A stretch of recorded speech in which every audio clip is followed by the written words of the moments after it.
Hello नमस्कार दोस्तों। स्वागत है आप सभी का यूट्यूब चैनल पोस्ट ऑफिस वाला पर। तो आज के इस वीडियो में हम बात करने वाले हैं ESS 2.0 employee self service app जो रिलीज हो गया है। पहले हम छुट्टियां वगैरह जो अप्लाई कर रहे थे या रिम्बर्समेंट के लिए जो भी रिक्वेस्ट लगा रहे थे वो कंप्यूटर सिस्टम के माध्यम से ही लगा सकते थे। मोबाइल ऐप उसके लिए अवेलेबल नहीं था। अब मोबाइल ऐप आ गया है तो मोबाइल ऐप से आप घर बैठे कहीं से भी छुट्टी लगा सकते हो, अपना टीए बिल अप्लाई कर सकते हो और कोई रिम्बर्समेंट है वो सारी चीजें कर सकते हो। जैसे कौन कौन सी चीजों की इसमें सुविधा मिलने वाली है आपको ESS 2.0 में एम्प्लॉय सेल्फ सर्विस का जो ऐप रिलीज हुआ है उसमें आप कहीं से भी मोबाइल के द्वारा आप छुट्टी अप्लाई करने के लिए आपकी सुविधा रहेगी। इवन जीडीएस एम्प्लॉय भी, जो जीडीएस एम्प्लॉय है, बीपीएम एबीपीएम है, डाक सेवक है, वो लोग भी अपनी छुट्टियां घर बैठे अप्लाई कर सकते हैं और उनको जो रिम्बर्समेंट वगैरह जो मिलता है वो भी वो घर बैठे इसमें अप्लाई कर सकते हैं। यानी कहीं से भी आपको मोबाइल के द्वारा, ऐप के द्वारा सुविधा मिलेगी। पेंडिंग छुट्टी कैंसिल करने की, यानी आपने कोई छुट्टी अप्लाई कर दी है, वो छुट्टी अभी ग्रांट नहीं हुई है, फिर आपने प्रोग्राम कैंसिल कर दिया कि मुझे अब छुट्टी पर नहीं जाना है, तो आप वो छुट्टियां कैंसिल भी कर सकते हैं। आपकी कोई छुट्टी अप्रूव हो गई है, अप्रूव नहीं हुई है तो भी कैंसिल कर सकते हैं, अप्रूव हो गई है तो भी आप कैंसिल कर सकते हो। उसके बाद में छुट्टियों की आप लिस्ट देख सकते हो, अपना लीव बैलेंस, आपकी कितनी छुट्टियां हैं अभी, कितनी ईएल है, कितनी सीएल है, कितनी आरएस है, वो सारा लीव बैलेंस भी आप यहाँ से लीव बैलेंस देख सकते हो। आप अपनी चार्ज रिपोर्ट, आप किसी छुट्टी पे जाते हो, छुट्टी पे से जाकर के वापस आते हो तो उनकी जो जितनी भी चार्ज रिपोर्ट्स हैं वो चार्ज रिपोर्ट आप यहाँ से डाउनलोड कर सकते हो। चार्ज रिपोर्ट जैसे आप बनाओगे वहां पे चार्ज एज्यूम करने की चार्ज रिपोर्ट है, यानी चार्ज लेने की चार्ज रिपोर्ट है, चार्ज देने की, रिलीव होने की और चार्ज लेने की, दोनों रिपोर्ट्स आप, दोनों की चार्ज रिपोर्ट आप यहां से डाउनलोड कर सकते हो। टीए बिल के लिए आप अप्लाई कर सकते हो, किसी प्रकार के रिम्बर्समेंट के लिए, किसी प्रकार के भुगतान के लिए टीए बिल के लिए अप्लाई, आप टीए कहीं, जैसे टीए आप कहीं से टूर आपका हुआ है तो उसके लिए टीए बिल आपको बनाना है तो वो आप टीए बिल अप्लाई कर सकते हो। और किसी प्रकार के रिम्बर्समेंट, कौन से रिम्बर्समेंट, जैसे मान लो मेडिकल बिल, एमआर बिल आपको बनाना हो तो मेडिकल बिल है, या ट्रांसफर टीए आपका ट्रांसफर हुआ है तो उस केस में आप टीए बिल वगैरह जो ट्रांसफर टीए बनाते हो, वो इन सर्विस आपकी कोई ट्रेनिंग होती है, ट्रेनिंग में आप जाकर के आए हो तो उसके लिए टीए बिल बनाना हो। Children education allowance, CA, CA का रिम्बर्समेंट भी अब जैसे अप्रैल में सब करेंगे, उसके बाद में मार्च पूरा होने के बाद में इस फाइनेंशियल ईयर के लिए वो टीए चिल्ड्रन एजुकेशन बिल के लिए अप्लाई करेंगे तो यहीं पर ऑप्शन है, आप मोबाइल से भी आप कर सकते हो। ESS 2.0 मोबाइल ऐप है एम्प्लॉय सेल्फ सर्विस के लिए,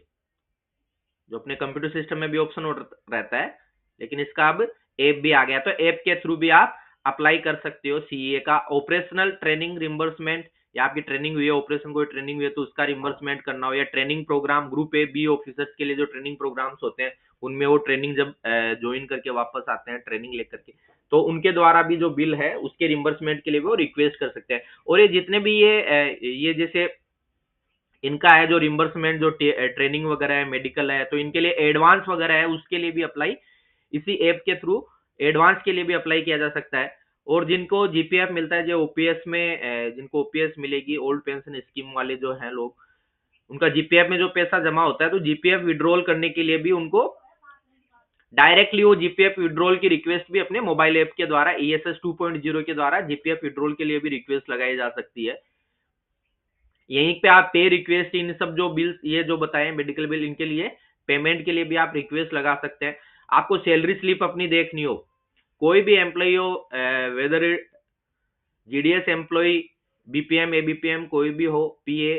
सब अपनी सैलरी स्लिप यहाँ से डाउनलोड कर सकते हैं, देख सकते हैं। अब बार बार आपको एचओ को जैसे बोलना नहीं पड़ेगा कि भाई एचओ हमारी सैलरी स्लिप आप भेजिए। किसी भी एम्प्लॉय को, वो अपनी एम्प्लॉय अगर उसको जरूरत है किसी लोन के लिए या और किसी चीज के लिए तो वो अपनी सैलरी स्लिप खुद से डाउनलोड कर सकता है। एडवांस जैसे बताया, एडवांस जैसे मेडिकल के लिए एडवांस हो, टीए के लिए एडवांस हो, टीए ट्रांसफर आपका ट्रांसफर हुआ है तो ट्रांसफर जो टीए ट्रांसफर टीए मिलता है उसके लिए एडवांस लेना हो, पीसी के लिए आप पीसी खरीद रहे हो पर्सनल कंप्यूटर खरीद रहे हो तो उसके लिए advance, house building principal advance है जो HBA, घर बनाने के लिए जो house building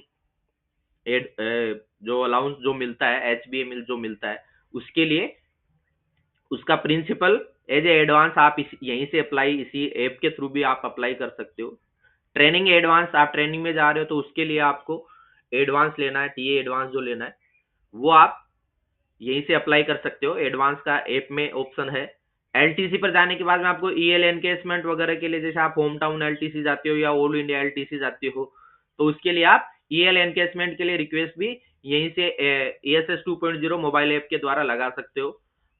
IT declaration, income tax declaration, जब इनकम टैक्स के लिए इन्वेस्टमेंट की आप उसमें डिटेल्स आप डाल सकते हो कि इस फाइनेंशियल ईयर में आप ये इन्वेस्टमेंट करने वाले हैं, कौन सी स्कीम में कितना इन्वेस्टमेंट करने वाले हैं, वो आपका आईटी डिक्लेरेशन होता है, इनकम टैक्स डिक्लेरेशन, वो आप लगा सकते हो। तो बहुत सारी सुविधा इस ऐप में है, ईएसएस ऐप में। जो ईएसएस एम्प्लॉय सेल्फ सर्विस जो आपके IT 2.0 एपीटी 2.0 लॉगिन में आप जो करते हो, वही सारी सुविधाएं इस ESS 2.0 ऐप के थ्रू आपको मिलेगी। क्योंकि ब्रांच पोस्ट ऑफिसेज में क्या है, ब्रांच पोस्ट ऑफिसेज में कोई सिस्टम, कंप्यूटर सिस्टम वगैरह फिलहाल नहीं है इस तरह की सुविधा, तो उनको सैलरी स्लिप वगैरह देखने के लिए या और कुछ उनको छुट्टियां अप्लाई करने के लिए उनको परेशानी होती है। तो अब वो ऐप के through ESS 2.0 employee self service का जो ऐप है, उस ऐप के थ्रू वो ये सारी चीजें घर बैठे अपने मोबाइल के थ्रू या फिर कहीं से भी वो मोबाइल ऐप के थ्रू कर सकते हैं। ये उस मोबाइल ऐप का मैंने लिंक दिया है इस फाइल में भी, और इसके अलावा ये लिंक में जो वीडियो है उसमें भी, वीडियो उसमें आपका वीडियो है उसमें भी पिन कर रहा हूं, ये मैसेज में आपके कमेंट बॉक्स में मैं इसको पिन कर रहा हूं। अब एक इसमें एक समस्या आ सकती है, वो समस्या का मैं पहले बता देता हूं। तो समस्या क्या आ सकती है कि किसी में ये शुरू में फर्स्ट टाइम लॉगिन करने पर पासवर्ड इनकरेक्ट बता सकता है किसी के लॉगिन में। तो अगर इस तरह की पासवर्ड इनकरेक्ट बता रहा है या इनकरेक्ट क्रेडेंशियल बता रहा है, तो सबसे पहले आप क्या करेंगे, एपीटी 2.0 में आप लॉगिन करके, एपीटी 2.0 में आप लॉगिन करके यहां से आप अपना पासवर्ड रीसेट कर लेंगे। फिर जो नया पासवर्ड आप जो बनाओगे, वो नया पासवर्ड बना करके ओटीपी आएगा, आपको एम्प्लॉय आईडी लिखनी है, ओटीपी आएगा, ओटीपी डालने के बाद में आपको नया पासवर्ड सेट करना है, न्यू पासवर्ड डालना है, फिर कंफर्म पासवर्ड डालना है, उसके बाद में आपका पासवर्ड सेट हो जाएगा। तो जब पासवर्ड आपका नया बन जाएगा, आप अपना पासवर्ड रीसेट कर लोगे, उस रीसेट किए हुए पासवर्ड के साथ आप लॉगिन कर लोगे, तो ऐप में, ESS ऐप में लॉगिन हो जाएगा। और जो ESS ऐप का जो लिंक है, डाउनलोड करने का लिंक है, वो मैं कमेंट बॉक्स में पिन कर रहा हूं। Thank you very much for watching this video.